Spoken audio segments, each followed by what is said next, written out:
ሁለተኛ በባዕድ አምልኮ የተወለዱ ልጆች። በባዕድ አምልኮ ጣዖትን በማምለክ የተወለዱ ልጆች ከመንፈሱ ጋር ስለሚወለዱ እድላቸውን እያየ ባህሪያቸውን እየተከተለ ውስጣቸውን በማሳጣት ሲፈትናቸው የሕይወታቸው መሰረታዊ ነገር ራሱ መንፈሱ ይሆናል።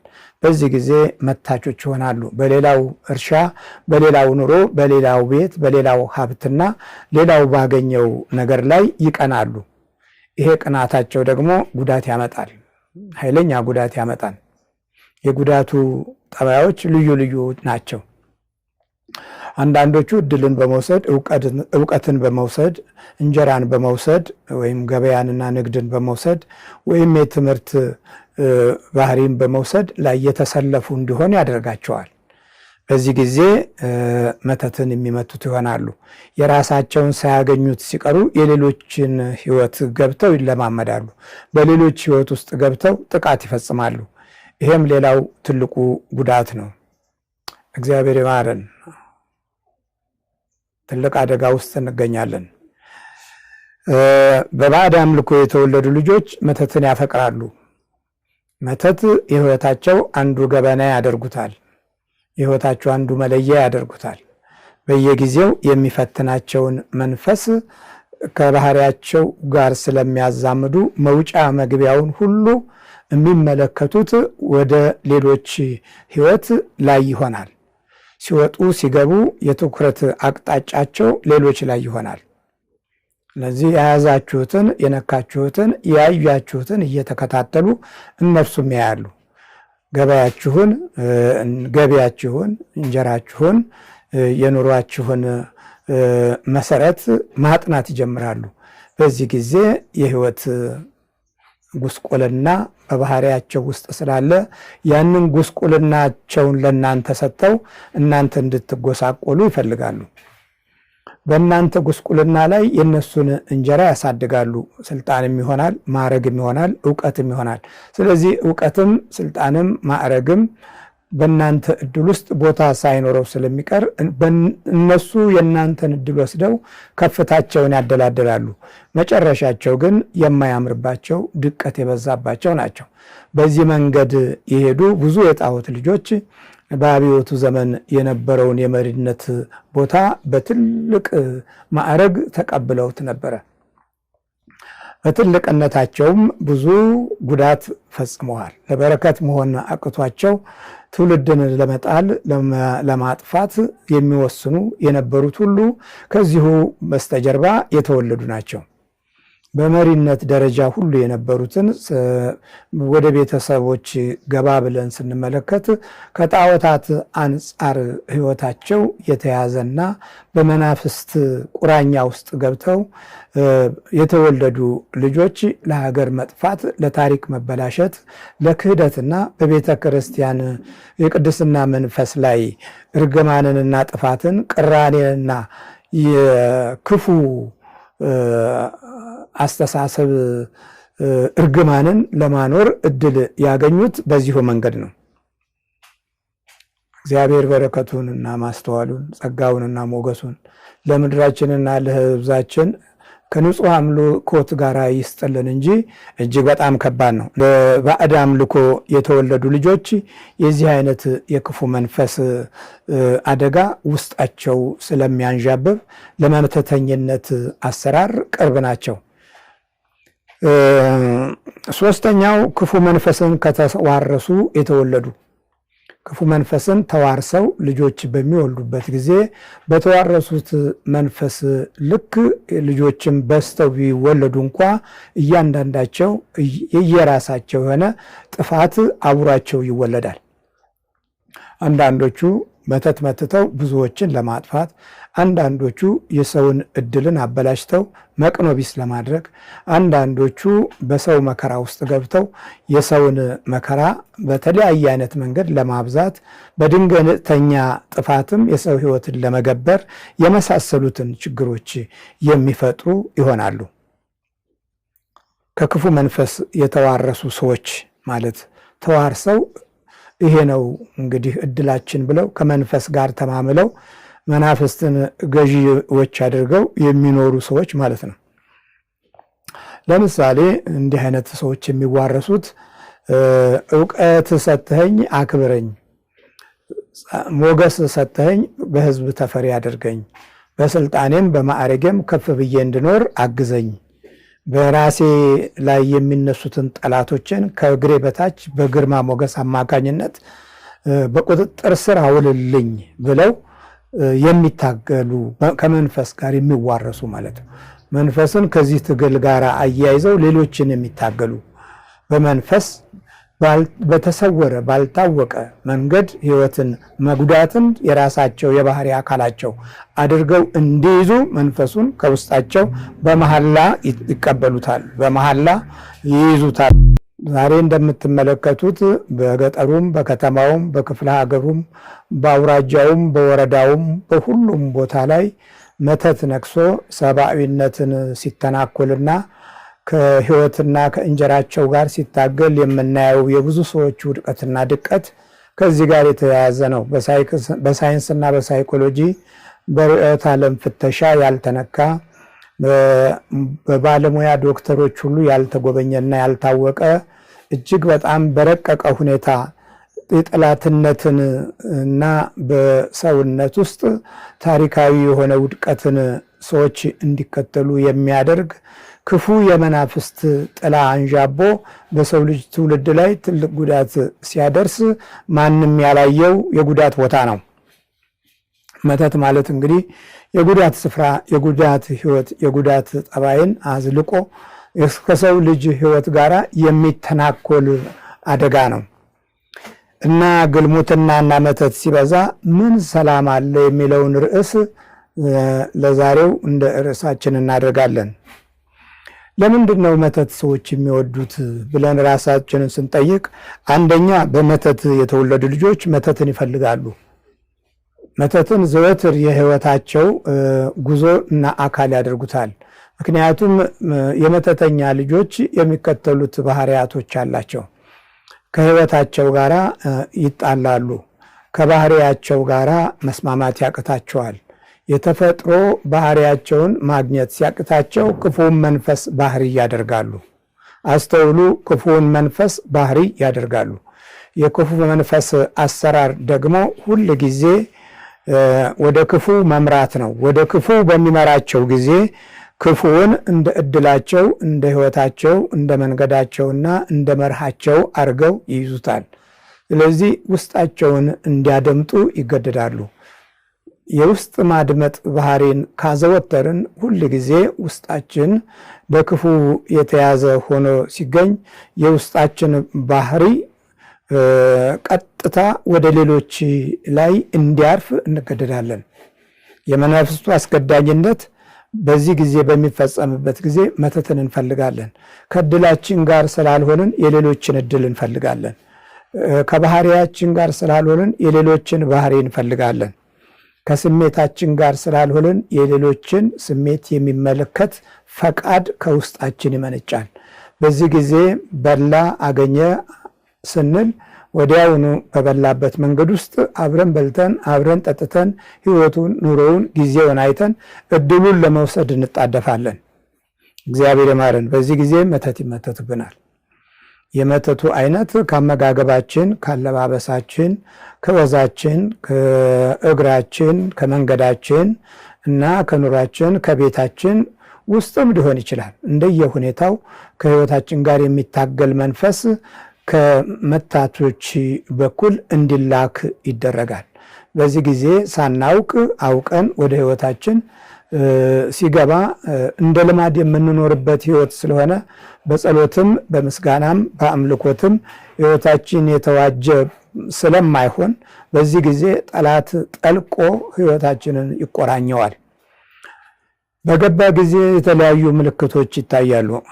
ምልክት 1 መቃዠት፣ ምልክት 2 መንፈራገጥ፣ ምልክት 3 ሰውነትን መጫጫን፣ ምልክት 4 በዛን ቀን የተለየ ባህሪ ማሳየት፣ ምልክት 5 ብዥታዎች በህይወታችን ዙሪያ ገነን ብለው ይታያሉ። ብዥ ይልብናል። የብዥታ መንፈስ ገና ባህሪያችን እስከሚለማመድ ድረስ ያዝ ለቀቅ ወጣ ገባ እያለ ማንነታችንን ይፈትናል። የማንነትን ፈተና አዝልቆ ይጎዳናል። እግዚአብሔር ምሕረቱን ያብዛልን። ከባድ ነው ይሄ ደግሞ እና በመተት የተወለዱ ልጆች መተትን ይፈልጋሉ፣ ሆን ብለው ይፈልጋሉ። ምክንያቱም ትምህርትን ሲማሩ የመተተኛ ልጆች ትምህርትን ሲማሩ ትምህርትንም ከሰው ልጆች አእምሮ ወይም ሕሊናና ልቦና ውስጥ በመተት በመውሰድ ይጠናወታሉ። የራሳቸው የሆነውን ስላጡ የሌላውን ወስደው ችግር ከመፍጠር ወደ ኋላ ማይሉ ይሆናሉ። የሚገርም ነው፣ በጣም የሚገርም ነው። እና በመተት የተወለዱ ልጆች መተት ይፈልጋሉ። ትምህርት ስለሌላቸው የትምህርታቸውን አድማስ የትምህርታቸውን ነገር ለማሟላት ሲሉ በሰዎች እድል ውስጥ ይገባሉ። ይሄ በመተት የተወለዱ ልጆች መተትን ይፈልጋሉ ማለት እናትና አባት መተትን እየመተቱ ኑሯቸው አድርገው የወለዷቸው ልጆች ማለት ነው። እነሱ ወደ ትምህርት ቤት ሲገቡ፣ ወደ ዩኒቨርሲቲም ሲወዱ፣ ዶክተርም ሲሆኑ፣ ወደ ላይ ከፍታውን በርም ላይ ሲወጡ መንፈሱ አብሯቸው ይወጣል። ለምክንያቱም አብሮ ተወልዷል። አብሮ መወለድን ከባህሪያቸው ጋር አድርጓል። ስለዚህ እንዲህ አይነት ጉዳቶች ሰፊ የሆነ አደጋ አላቸው።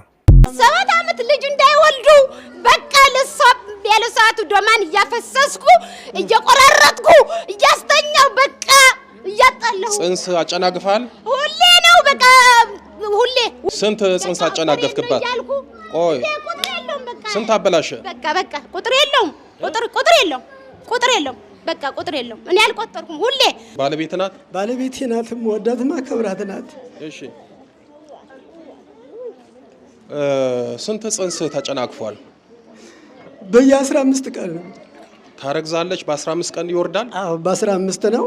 ገባኝ። ግን ስንት ጊዜ ነው እንደዚህ ጽንስ የተጨናገፈው? ሁሌ 7 ዓመት ነው። በየ15 ቀን ነው የሚጨናገፈው። ታረግዛለች፣ በቃ ደሙ ነው ይወርዳል። ጽንስ ታጨናግፋለህ 7 ዓመት ሙሉ? 7 ዓመት ሙሉ። እሺ ትዳራቸውን ትበጠብጣለህ? አዎ እንዳይስማሙ ቢያደርግም ልጁ ትቀልዳለህ?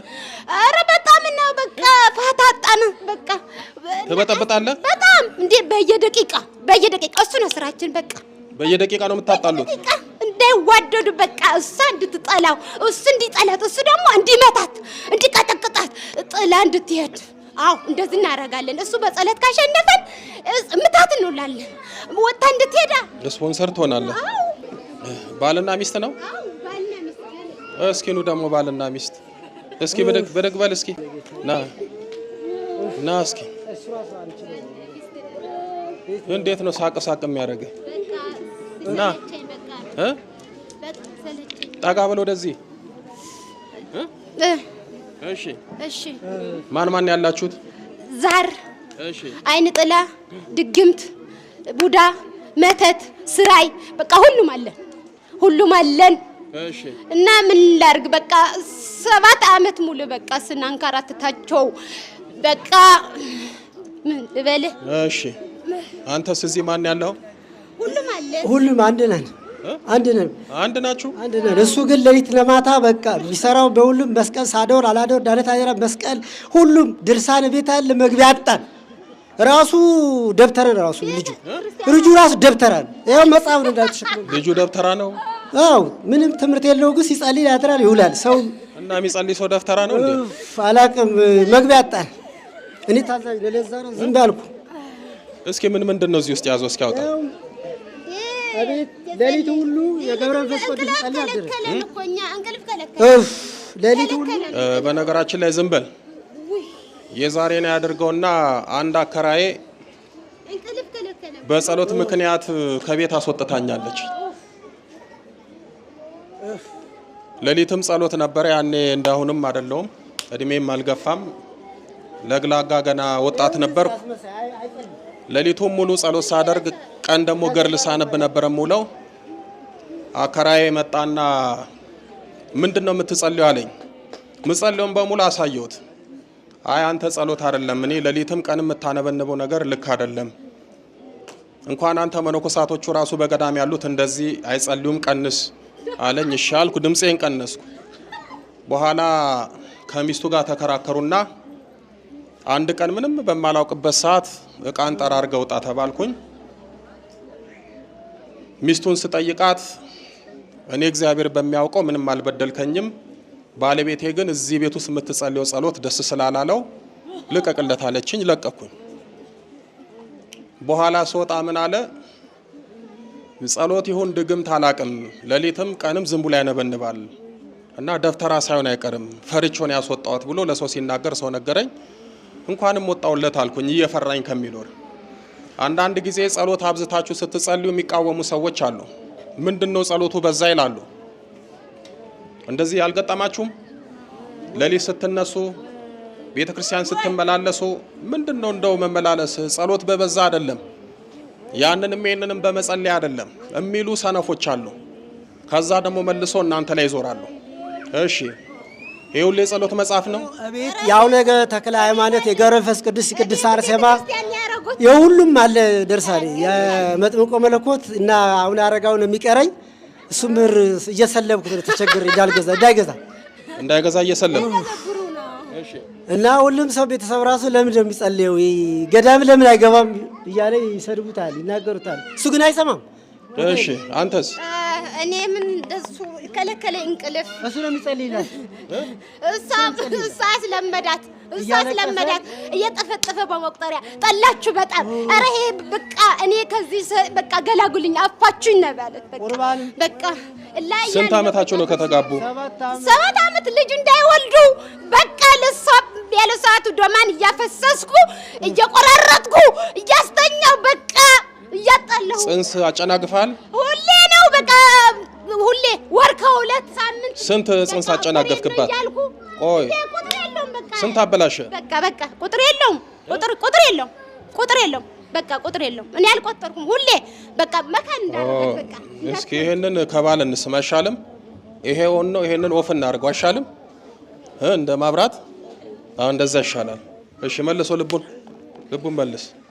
በረከት ይፈልጋል መቁጠሪያ። ልቡን መልስ። በስላሴ ስም ዝም በል። ልቡን መልስ። አይዞኝ ና ተው ተነስ ና ብድግ በል። አይዞኝ ብድግ በል። ለጥያቄ ነው የፈለኩ። አታልቅስ። ደህና ነህ? እግዚአብሔር ይመስገን። ባለቤት ናት? ባለቤቴ ናት። ወዳት ማከብራት ናት። እሺ ስንት ጽንስ ተጨናቅፏል? በየ15 ቀን ታረግዛለች። በ15 ቀን ይወርዳል። አዎ በ15 ነው።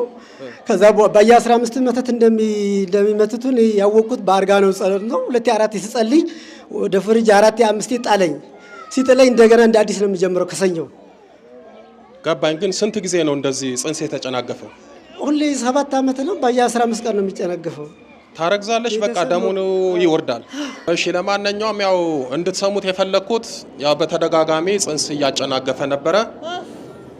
ሁለቱም ኦንላይን ከሆኑ ከማን እንሰማለን እውነተኛውን መረጃ? ከማንም። ስለዚህ የችግሩ ባለቤት ባል ስለሆነ ስለሚያውቅ ለዛ ነው እንግዲህ ይሄ ኦኔ ኦፍ ነው።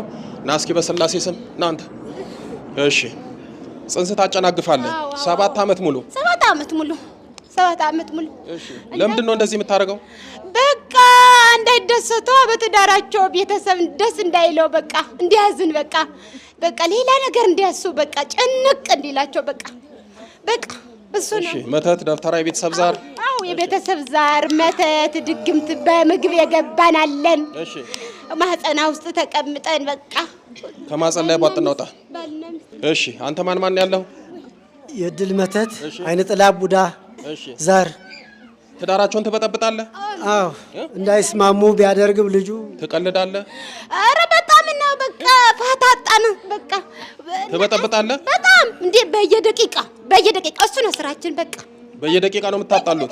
እንዳይዋደዱ በቃ እሷ እንድትጠላው እሱ እንዲጠላት እሱ ደግሞ እንዲመታት እንዲቀጠቅጣት ጥላ እንድትሄድ። አዎ እንደዚህ እናደርጋለን። እሱ በጸሎት ካሸነፈን ምታት እንውላለን።